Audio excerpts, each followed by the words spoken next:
గోదావరి మర్యాదలన్నా గోదావరి వంటల గురించి అయినా ప్రత్యేకంగా చెప్పాల్సిన అవసరం లేదు. అందులోని కోడిపుల నెక్స్ట్ లెవెల్లో ఉంటుంది. ఈరోజు మనం ఆ కోడిపులావ్ ఎలా చేసుకోవాలో చూద్దాం.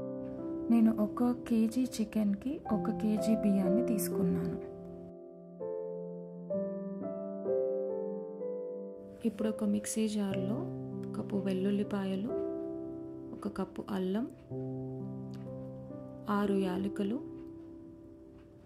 1 స్పూన్ ధనియాలు, 20 లవంగాలు, కొంచెం దాల్చిన చెక్క, అలాగే అనాస పువ్వు, మరాఠీ మొగ్గ, జాజికాయ, జాపత్రి వేసుకోవాలి. కొంచెం జీలకర్ర, కొంచెం సోంపు అన్నీ మిక్సీలో వేసి మెత్తగా రుబ్బుకొని పక్కన పెట్టుకోవాలి.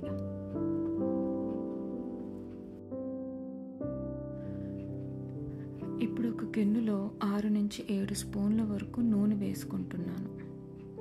అలాగే 2 స్పూన్ల నెయ్యి,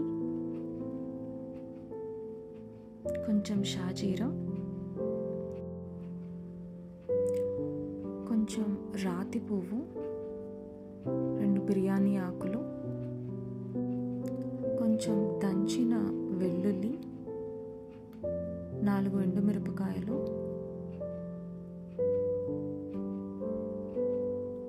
కొంచెం జీడిపప్పు వేసుకొని జీడిపప్పు కొంచెం దోరగా వేగే వరకు వేపుకోవాలి.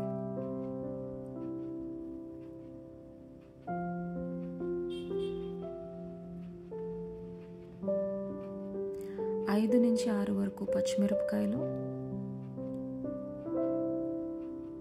కొంచెం కరివేపాకు.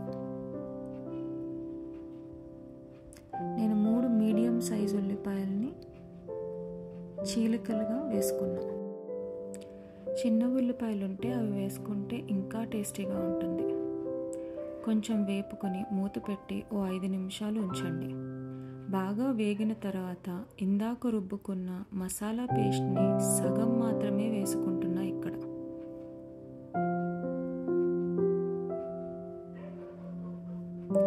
మిగతా సగాన్ని తర్వాత వేసుకుందాం.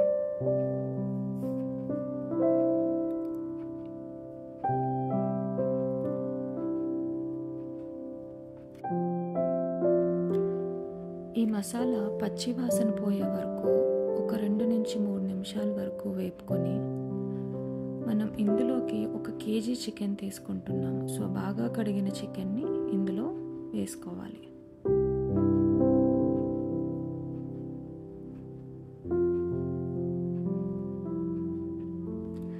ఇప్పుడు ఈ చికెన్కి సరిపడా ఉప్పు కారాలని వేసుకుందాం. 4 స్పూన్ల కారం, 1 స్పూన్ పసుపు, 4 స్పూన్ల ఉప్పు వేసి బాగా కలపండి. ఉప్పు వేయడం వల్ల ఈ ముక్కలోంచి కాస్త నీరు రావడం మొదలవుతుంది. ఒక 20 నుంచి 30% వరకు చికెన్ ఉడికిన తర్వాత ఇందులో మనం ముందుగానే కడిగి పెట్టుకున్న కేజీ బియ్యాన్ని ఇందులో వేసుకోవాలి. ఇందాక మిగిల్చిన మసాలా పేస్ట్ని ఇప్పుడు వేసుకోండి.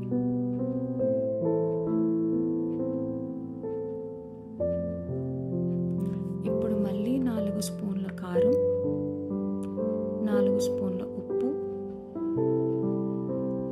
వేసి బాగా కలపండి. ఇలా వేయడం వల్ల మసాలా, ఉప్పు, కారం అన్నీ బియ్యానికి కూడా బాగా పట్టి రుచిగా ఉంటుంది.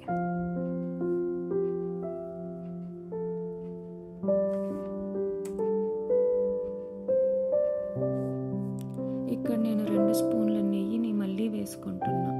మీరు ఒకవేళ వద్దు అనుకుంటే స్కిప్ చేసుకోవచ్చు.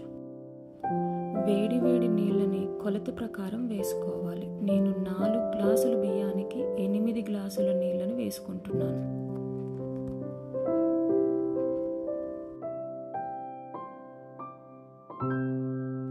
హై ఫ్లేమ్లో పెట్టి బాగా కలుపుకొని మూత పెట్టి ఒక 10 నిమిషాల పాటు ఉడకనివ్వాలి.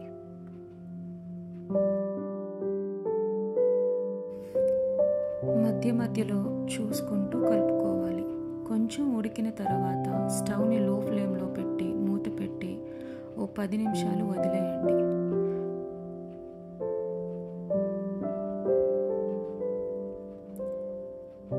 మెతుకు విరగకుండా జాగ్రత్తగా కలుపుకోండి.